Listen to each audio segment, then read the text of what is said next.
옆에 계신 분들과 인사 나누겠습니다. 주님의 이름으로 사랑하고 축복합니다. 은혜 받읍시다. 만나서 반갑습니다. 이스라엘 백성들은 행진하는 광야의 그 행진은 멈추지 않고 계속 진행이 되었습니다. 그런데 그들의 행진은 자기들이 가고 싶다고 가고 멈추고 싶다고 멈출 수 있는 것은 아니었습니다. 왜냐하면 그들의 행진을 이끌고 멈추게 하는 것은 하나님이었기 때문입니다. 출애굽기 13장 21절에 이렇게 말씀하고 있습니다. 함께 읽겠습니다. 여호와께서 그들 앞에서 가시며 낮에는 구름 기둥으로 그들의 길을 인도하시고 밤에는 불 기둥을 그들에게 비추사 낮이나 밤이나 진행하게 하시니. 아멘. 이스라엘 백성들의 광야의 모든 걸음을 인도하시는 분은 누구입니까? 하나님이십니다. 하나님이 낮에는 구름 기둥으로 밤에는 불 기둥으로 그들의 삶을 진행하도록 이끄셨습니다. 오늘 본문 1절에도 보면 이스라엘 자손의 온 회중이 여호와의 명령대로 신광야에서 떠나 그 노정대로 행하여 그랬습니다. 하나님의 이끄심을 따라서 신광야에서 만나와 메추라기를 비같이 내려주시는 기적을 경험하게 되어집니다.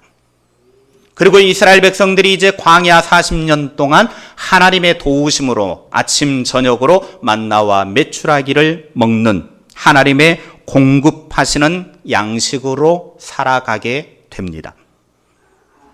그리고 그들은 아무리 그곳이 좋다고 해도 신광야에 머무를 수 없었습니다.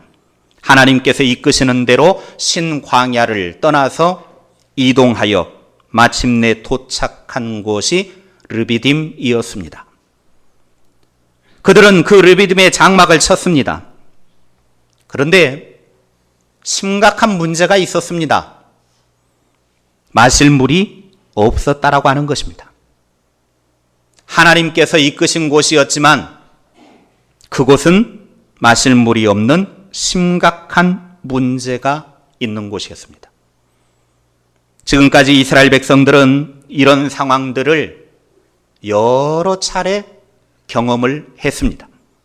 이제 그들이 취할 수 있는 방법이 무엇인가를 이미 시험을 통해서 배웠습니다.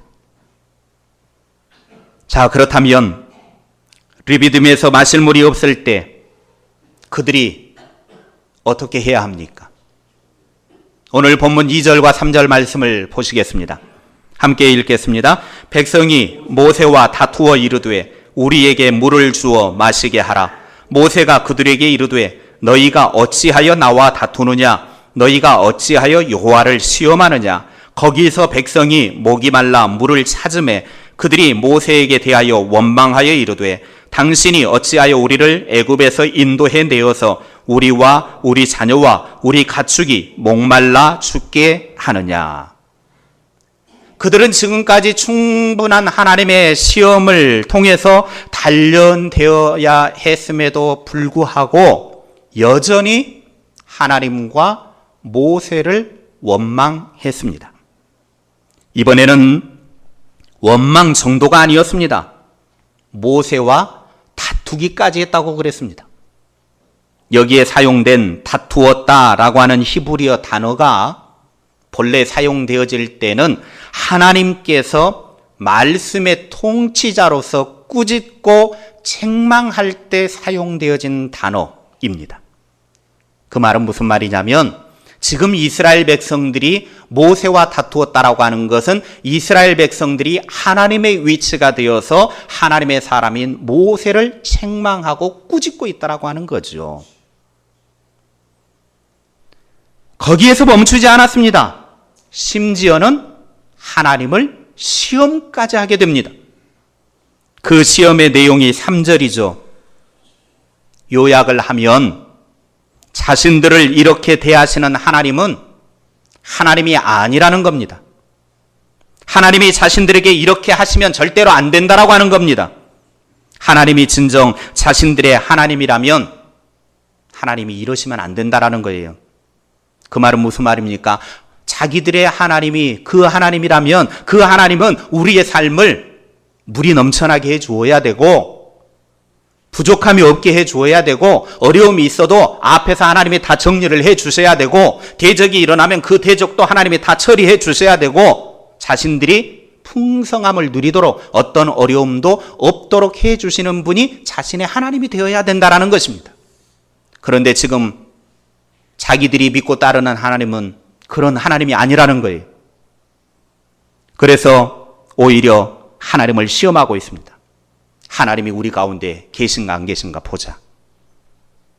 하나님이 우리 가운데 계신다고 하면 이 모든 문제들을 해결해 주시는 것 아니냐. 안 계시니까 안 해주는 것 아니냐. 테스트는, 시험은 하나님이 해야 되는데 오히려 이스라엘 백성들이 하나님을 시험하고 있는 겁니다. 이에 대해서 성경은 시편 95편 8절에 이렇게 말씀하고 있습니다. 함께 읽겠습니다. 너희는 무리바에서와 같이 또 광야의 마사에서 지냈던 날과 같이 너희 마음을 완악하게 하지 말지어다. 아멘. 지금 이스라엘 백성들이 하나님을 시험한 이 사건은 완악한 마음, 못된 고집부림이었다라는 것입니다. 결국 이들의 이런 행동을 시편 106편 32절에 이렇게 밝힙니다. 함께 읽겠습니다. 그들이 또 무리바 물에서 여호와를 노하시게 하였으므로 그들 때문에 재난이 모세에게 이르렀나니. 여호와 하나님을 진노하게 하는 사건이었다라는 것입니다. 뿐만 아니라 지도자 모세는 이 일로 인해서 괴로움을 당해야만 했다라고 하는 거예요. 여러분, 이스라엘 백성들이 하나님을 시험했다라고 하는 이 사건은 하나님을 대적했다라고 하는 것입니다. 목사로서 여러분에게 간곡히 권면합니다. 어떠한 일이 있어도 하나님은 대적하지 마시기 바랍니다. 사무엘상 2장 10절에 여호와를 대적하는 자는 산산이 깨어질 것이라 하늘에서 우레로 그들을 치시리로다. 여호와께서 땅끝까지 심판을 내리시고 자기 왕에게 힘을 주시며 자기의 기름 부음을 받은 자의 뿔을 높이시리로다. 이스라엘 백성들은 틈만 나면 하나님을 대적했습니다. 이스라엘 백성들이 오히려 자신이 심판자의 자리에서 여호와 하나님을 정죄했습니다. 여러분이 하나님의 입장이라면 어떻게 하시겠습니까? 우리 하나님이 어떻게 행동하는지 출애굽기 17장 5절 6절을 보십시오. 함께 읽겠습니다. 여호와께서 모세에게 이르시되 백성 앞을 지나서 이스라엘 장로들을 데리고 나일강을 치던 네 지팡이를 손에 잡고 가라. 내가 호렙산에 있는 그 반석 위 거기서 네 앞에 서리니 너는 그 반석을 치라. 그곳에서 물이 나오리니 백성이 마시리라. 모세가 이스라엘 장로들의 목전에서 그대로 행하니라. 아멘. 하나님께서는 지도자 모세에게 백성들 앞을 지나서, 즉 모든 사람들이 보도록 하라는 거죠. 이스라엘 장로들을 데리고 지팡이를 손에 잡고 가라는 겁니다. 그 지팡이는 나일강을 치던, 즉 이스라엘 백성들이 애굽에서 탈출하게 한 그 지팡이였습니다. 그 지팡이를 가지고 호렙산에 있는 하나님이 지시한 그 반석을 치라는 것입니다. 하나님께서 그 반석 위에 서 계시시겠다라는 거예요. 모세는 하나님이 명하신 그대로 지팡이를 들고 모든 백성들이 보는 앞에서 이스라엘 지도자들을 데리고 하나님이 지시하신 그 호렙산에 있는 반석 위에 가서 그 반석을 쳤습니다. 그때 하나님께서는 반석에서 물을 내셨고 목이 타서 원망하며 하나님을 시험했던 그들이 필요로 했던 샘물이 솟아났습니다. 르비딤에서 생수를 마시게 한 이 사건이 오늘날 우리들에게 주는 교훈이 무엇입니까?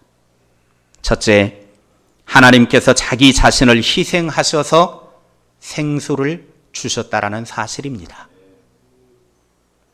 이스라엘 백성들이 르비딤 광야에서 절실하게 필요로 했던 물은 하나님께서 친히 준비하신 반석이 깨어짐을 통해서 주어졌습니다. 여러분 한번 상상해 보십시오. 르비딤 광야에 바위가 몇 개나 있을 것 같습니까? 수없이 많은 바위가 있을 것입니다. 지금 저 사진은 어떤 분이 성지 순례를 가서 르비딤에서 찍은 르비딤의 그 사진입니다. 바위가 많이 있습니다. 그런데 아무 바위에서나 물을 내신 하나님이 아니라는 거예요. 6절 말씀을 보십시오. 내가 호렙산에 있는 그 반석 위 거기서 내 앞에 서리니 너는 그 반석을 치라. 그것에서 물이 나오리니 백성이 마시리라. 모세가 이스라엘 장로들의 목전에서 그대로 행하니라. 이 말씀을 자세하게 보십시오. 모세가 물을 내는 바위는 아무 바위가 아닙니다. 천지에 그 르비딤의 바위가 널려져 있지만 하나님은 호렙산에 있는 그 반석이라고 그랬습니다. 그 반석 위에 하나님이 서 계시겠다라는 거예요. 모세에게 하나님은 하나님이 서 계신 그 바위를 치라고 말씀하십니다. 모세가 지팡이로 친 그 바위에서 물이 나올 것이라고 하나님은 말씀하셨습니다. 여기에서 모세는 어떤 마음이 들겠습니까? 아니 어차피 바위덩어리 많은데 아무거나 그냥 가까운 데 하나 치면 되는 것 아닌가? 아니면 거기 가서 하나님이 지시한 그 바위를 쳤는데 물이 안 나오면 어떨까? 고민되지 않았겠습니까? 그러나 모세는 하나님의 명령대로 했다고 그랬습니다. 거기에는 믿음이 필요했다라고 하는 것이죠. 하나님을 신뢰했다라고 하는 것이죠. 사막이지만 물이 없지만 하나님이 말씀하신 대로 순종하며 움직였더니 하나님께서 하시더라는 것입니다. 여러분, 모세가 지팡이로 쳐서 반석에서 물이 나왔는데 그 반석 위에 누가 서 계신 거예요? 하나님이 서 계셨어요. 자, 그러면 모세가 지팡이로 내리친 것은 하나님입니까? 바위입니까? 하나님이 맞으신 거예요. 그 반석 위에 서 계신 하나님이 모세가 친 지팡이에 맞으셔서 당신이 깨졌고 거기에서 물이 콸콸콸콸 솟아 나온 것입니다.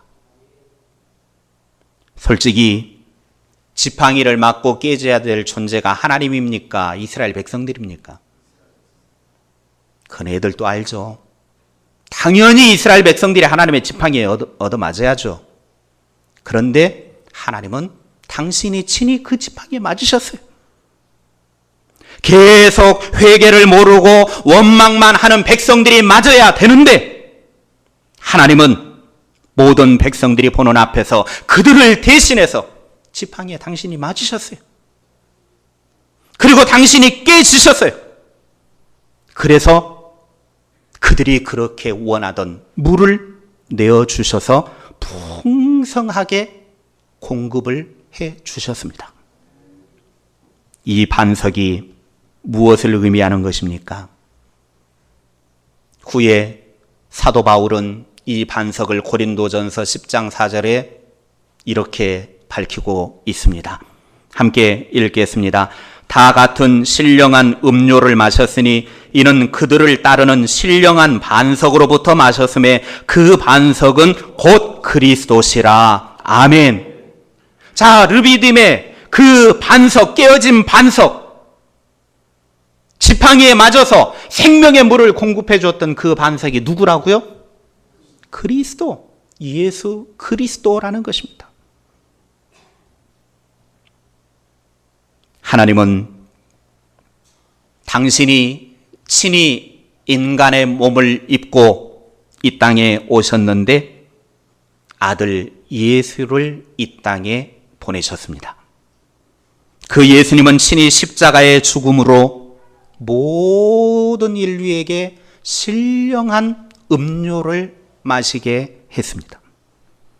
우리에게 영원한 구원과 죄에서 자유의 삶을 가능하게 하셨습니다. 지금 이스라엘 백성들이 르비딤에서 마시고 있는 그 반석에서 나온 시원한 물은 바로 하나님의 희생이었습니다. 우리에게 영원한 구원을 주신 것도 아들을 이 땅에 보내서 그 아들이 골고다 언덕에서 십자가의 죽으심으로 희생하셔서 주신 것입니다. 그러므로 나의 구원은 그냥 단순하게 얻어 걸린 것이 아닙니다. 하나님의 희생 하나밖에 없는 아들 예수를 이 땅에 보내셔서 십자가에 죽게 하신 하나님의 희생이 있었음을 기억하시기 바랍니다. 둘째, 하나님의 은혜로 주신 것입니다. 르비딤에서 솟아나온 샘물은 하나님의 은혜였고 하나님의 사랑이었다라고 하는 사실입니다. 하나님의 은혜라는 것은 무엇을 이야기하느냐? 받을 자격이 없는 사람들에게 베풀어주는 하나님의 사랑을 가리켜서 하나님의 은혜라고 말합니다. 하나님이 은혜를 베풀어 주셨다. 그 말은 내가 받을 자격이 없음에도 불구하고 하나님이 베풀어 주시는 사랑, 그것이 은혜예요.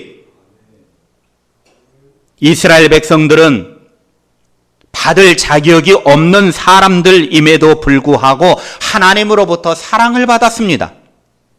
그들은 그 은혜를 모르고 계속해서 원망만 했습니다. 그들에게 필요한 것은 반석에서 솟아나는 샘물이 아니라 오히려 지팡이요, 채찍이요, 하나님의 심판이었을 것입니다. 그러나 하나님은 백성을 치는 대신 반석 위에서 당신이 친히 서 계셨고, 그리고 당신을 치시고 그 반석이 쏟아놓은 샘물을 값없이 마시게 해 주셨습니다. 이것이 바로 우리의 구원과 똑같습니다. 우리의 구원도 내가 받을 자격이 있기 때문에 받을 수 있는 사람은 한 사람도 없습니다. 나는 구원받을 자격이 있다라고 말한 사람은 다 거짓입니다. 내가 자격이 있어서 구원받는 사람은 아무도 없습니다. 우리의 구원은 하나님께서 일방적으로 사랑을 주셔서 받은 것입니다. 그래서 은혜라고 말하는 것입니다. 에베소서 2장 8절 9절입니다. 함께 읽겠습니다. 너희는 그 은혜에 의하여 믿음으로 말미암아 구원을 받았으니 이것은 너희에게서 난 것이 아니요 하나님의 선물이라. 행위에서 난 것이 아니니 이는 누구든지 자랑하지 못하게 함이라. 아멘. 분명히 말씀합니다. 그 은혜에 의해서 믿음으로 구원을 받았다. 하나님이 거저 베풀어 주신 사랑으로 구원을 받았다라고 하는 것입니다. 그래서 어느 누구도 자랑할 수 없다라는 거예요. 이 세상에서 그 어느 누구도 자기가 구원받을 만한 능력이 있어서 구원받은 사람 아무도 없습니다. 하나님의 은혜로 인해 예수님을 구주로 믿고 구원을 받았으니 이 은혜를 경험한 사람들에게는 오직 감사밖에 할 일이 없습니다. 내가 한 것이 아닌데요. 하나님이 하셨는데요. 그러니 감사만 나오는 것이죠. 그런데 오늘 우리들은 어떻습니까? 하나님의 은혜에 감사하고 주님의 십자가 희생으로 얻은 구원에 감격하고 살아가고 있는지 돌아보아야 합니다. 아직도 원망으로 가득한 인생이라면 참된 감사를 배우기까지 더 험난한 광야로 몰아가서 훈련하실 겁니다. 하나님의 험난한 광야 훈련이 마치는 순간은 하나님의 은혜에 대해서 감사의 삶을 살게 되는 거예요. 그러니까 훈련 빨리 마치려면 빨리 감사의 삶을 살면 되는 것입니다. 내 입술의 원망 그치고 하나님께 감사의 삶을 살아갈 때 내 지긋지긋한 광야의 훈련은 마무리가 되는 것입니다. 입술의 원망 그치는 방법은 감사하는 것입니다. 여러분, 하나님께서 베풀어 주신 은혜는 쪼불쪼불한 은혜가 아닙니다. 어마어마합니다. 하나님께서 르비딤에서 그 반석을 통해서 주신 샘물은 그냥 이스라엘 백성들만 먹고 끝나는 것이 아니었어요. 한번 보십시오. 시편 105편 40절 41절입니다. 함께 읽겠습니다. 그들이 구한즉 메추라기를 가져오시고 또 하늘의 양식으로 그들을 만족하게 하셨도다. 반석을 여신즉 물이 흘러나와 마른 땅에 강같이 흘렀으니. 자, 사막에 하나님이 물을 여셨는데 그 반석에서 물을 내어주셨는데 그 물이 막 흘러나와가지고 사막에 마른 땅에 뭐같이 되었다고요? 강같이 흘러넘쳤다라는 겁니다. 강같이 흘러넘쳤다라고 하는 것은 그 주변의 모든 생명체가 먹고 마시고 살 수 있도록 풍족하게 주셨다라고 하는 것입니다. 예수님은 당신 자신이 이 땅에 오신 이유를 요한복음 10장 10절에 이렇게 밝히십니다. 함께 읽겠습니다. 내가 온 것은 양으로 생명을 얻게 하고 더 풍성히 얻게 하려는 것이라. 아멘. 예수님이 이 땅에 오신 이유는 우리에게 하나님의 생명을 얻게 해주는데 더 풍성하게 얻게 해주시려고 오셨습니다. 정상적인 믿음의 길을 걷는 사람에게 약속된 것은 풍성한 삶입니다. 물론 그리스도인의 삶의 길에 고난이나 역경 있습니다. 그거는 믿는 사람이든 안 믿는 사람이든 누구에게나 다 일반적으로 있는 것입니다. 그러나 그런 역경이나 고난이나 힘든 삶의 순간이 하나님의 본심이 아니라는 거예요. 하나님의 본심이 아니에요. 하나님이 그의 자녀들이 고난당하고 역경 속에 있고 힘들어하고 눈물 짓고 죽을 고생하면서 힘들어하는 것을 보시고 하나님이 기뻐하시는 하나님이 아니에요. 우리 하나님 아버지는 우리 인간의 부모와 똑같은 심정입니다. 자녀들이 고통당하고 고난 가운데 있고 힘들어하고 눈물겨우면 부모는 더 마음 아픈 거예요. 하나님의 본심은 그의 자녀들이 고통당하고 역경 가운데 있고 고난 속에 처하는 것이 본심이 아니에요.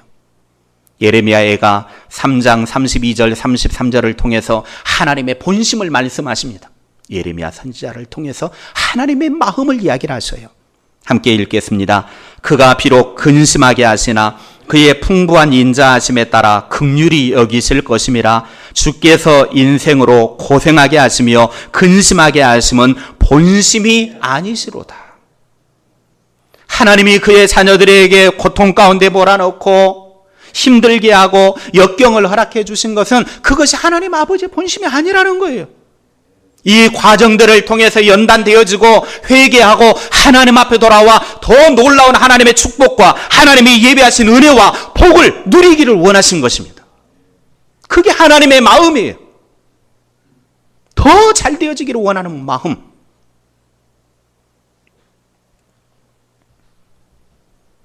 예레미야 선지자의 입을 통해 증언하시는 것처럼 하나님께서 그의 자녀들에게 고난의 용광로를 통과하게 하시는 본심은 하나님이 예비하신 풍성한 은혜를 누리라는 것입니다. 창세기 27장 28절입니다. 하나님은 하늘의 이슬과 땅의 기름짐이며 풍성한 곡식과 포도주를 네게 주시기를 원하노라. 아멘. 디도서 3장 6절 우리 구주 예수 그리스도로 말미암아 우리에게 그 성령을 풍성히 부어주사. 아멘. 오늘 저와 여러분에게 하나님이 풍성하게 부어주시는 이 은혜를 누리게 되기를 축복합니다. 하나님은 잠시 르비딤에서 고통스러운 훈련을 이스라엘 백성들에게 받게 하시지만 결국에는 그의 백성들이 풍성한 삶을 누리는 것을 보고 싶어 하십니다. 잠시 르비딤에서 물이 없어 고통했지만 그의 백성들은 하나님께서 주시는 은혜 속에서 풍성한 축복을 경험할 수 있었습니다. 오늘 우리가 마시는 신령한 음료인 이 샘물은, 즉 우리에게 주어진 구원은 우리에게 이 구원을 받을 만한 자격이 없다라고 하는 것입니다. 구원받을 만한 아무런 자격이 없는 사람입니다. 그런데 하나님은 일방적으로 사랑을 베푸셔서 우리가 구원을 받은 것입니다. 그래서 하나님의 전적인 은혜라고 말합니다. 오늘 하루 살아가는 것도 하나님의 은혜로 사는 것입니다.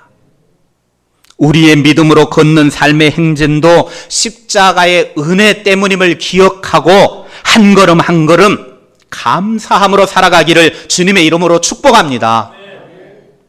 불평만 일삼았던 이스라엘 백성들이 마셨던 생수는 하나님의 희생으로 주어진 생수였습니다. 우리가 받을 자격이 있어서 누리고 있는 것은 하나도 없습니다.